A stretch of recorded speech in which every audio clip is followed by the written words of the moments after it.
Paper फुटी प्रकरण आणि या प्रकरणी शुभम खेरनारच्या संपर्कातील अनेक जण सीबीआयच्या रडारवर आहेत। नाशिकमधील प्रतिष्ठित क्लास संचालकांची देखील चौकशी होणार आहे। पेपर फुटी प्रकरणामध्ये टेलिग्राम माध्यमाचा सर्वाधिक वापर आहे।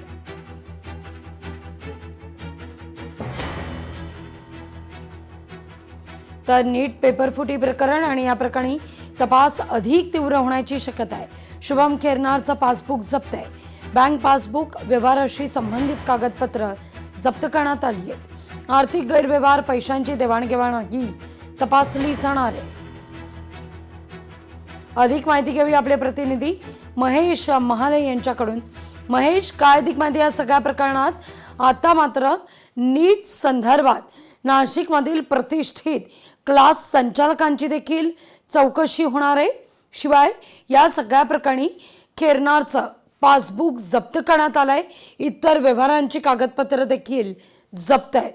महेश, लागवी खरं तर नाशिकमधून नीट पेपर फुटीचं कनेक्शन समोर आलेलं होतं। शुभम खैरनारला नाशिकमधून ताब्यात घेण्यात आलेलं होतं। सीबीआयचं पथक त्याला दिल्लीला घेऊन गेलेलं आहे। मात्र सीबीआयचं एक पथक अद्यापही नाशिकमध्ये तळ ठोकून आहे आणि त्यांची शुभम खैरनारच्या संपर्कात असलेल्या लोकांचे आता सीबीआयचं पथक जे आहे ते चौकशी करणार आहे। यामध्ये काही क्लास चालकांची देखील जी चौकशी आहे ती केली जाणार आहे। नीट पेपर फुटी प्रकरणामध्ये टेलिग्राम माध्यमाचा सर्वाधिक वापर झाल्याचा समोर आलेला आहे आणि शुभम खैरनारच्या संबंधित त्याच्या मित्रांचे जबाब जे आहे ते नोंदविण्यात येत असून काही विद्यार्थ्यांना वैद्यकीय क्षेत्रात प्रवेश देखील मिळवून दिल्याचे समोर आलेले आहे।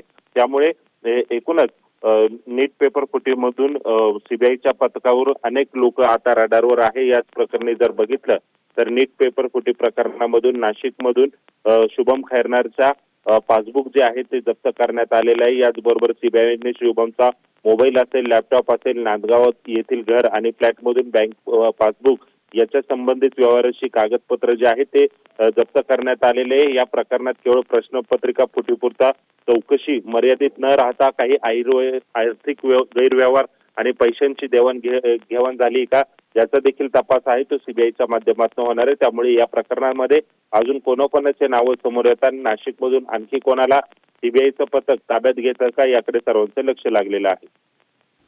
अगदी महेश, धन्यवाद तुम्ही दिलेल्या एकूणच सविस्तर माहिती करता।